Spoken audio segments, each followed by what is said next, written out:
দি অ্যাকিউজডের অর্থ হচ্ছে অভিযুক্ত বা আসামি।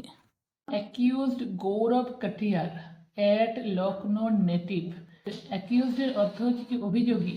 গৌরব কাটিয়ার আর লখনৌ নেটিভ মানে লখনৌর বাসিন্দা। নেটিভের অর্থ বাসিন্দা। Worked as a manager, worked কাজ করতো অ্যাজ আ ম্যানেজার একজন ম্যানেজার হিসাবে। At Courtyard by Marriott at ক্লোভা।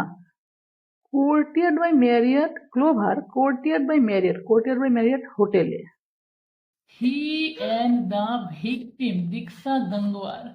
He say and the victim আর ভিকটিম দীক্ষা গঙ্গওয়ার। মানে ওনার ওয়াইফের নাম ছিল কি দীক্ষা গঙ্গওয়ার। ঠিক আছে, তাহলে ভিকটিমের অর্থ কি? ভিকটিমের অর্থ হচ্ছে ভুক্তভোগী। হ্যাড ওয়েড মোর দেন আ ইয়ার এগো।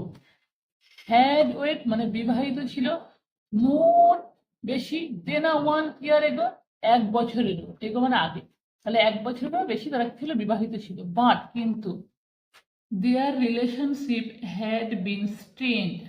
দেয়ার তাদের রিলেশনশিপ মানে সম্পর্ক, হ্যাড বিন স্ট্রেন্ড। স্ট্রেন্ডের অর্থ কি? স্ট্রেন্ডের অর্থ মানে চাপা, আন্তরিকতা শূন্য, যেখানে স্ট্রং বন্ডিং নেই যে সম্পর্কে, সেটা হচ্ছে স্ট্রেন্ড।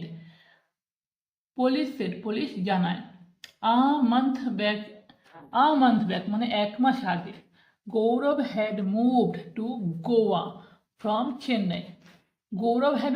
গৌরব মুভড হয়েছিল, তাহলে মানে চলে এসেছিল, ঠিক আছে, টু গোয়াতে, ফ্রম চেন্নাই থেকে। তাহলে এক মাস আগে কি করেছিল? গৌরব গোয়াতে চলে এসেছিল চেন্নাই থেকে, ঠিক আছে। He had been employed with Park Hyatt. He had been employed, তাহলে সে কি ছিল? এমপ্লয় ছিল পার্ক হায়াতে, ঠিক আছে। দীক্ষা ওনার ওয়াইফ দীক্ষা। হু ওয়াজ ইন লখনৌ, যে ছিল, ইন লখনৌতে। কেম টু গোয়া চলে আসে, কোথায়? কেম টু গোয়া মানে গোয়ায়। আফটার গৌরব মুভড, আফটার পরে, গৌরবের আশায়। সোর্সেস সেড মানে সূত্র জানায়। হার সাসপিশন অ্যাবাউট গৌরবস অ্যালিজেড। তার সাসপিশন মানে সন্দেহ, অ্যাবাউট সম্বন্ধে, গৌরবস অ্যালিজেড এক্সট্রা ম্যারিটাল অ্যাফেয়ার। তাহলে এক্সট্রা ম্যারিটাল অ্যাফেয়ার মানে বিবাহ বহির্ভূত সম্পর্কের, অ্যালিজেড অভিযোগে। গ্রিউ বেড়ে ওঠে, স্ট্রঙ্গার মানে শক্তিশালীভাবে। রেজাল্টিং ফলাফল, ইন ফ্রিকুয়েন্ট আর্গুমেন্টস, ফ্রিকুয়েন্ট মানে প্রায়, আর্গুমেন্টস তর্ক বিতর্ক, অশান্তি। বিটুইন দ্য টু মানে তাদের দুজনের মধ্যে। পুলিশ জানায়।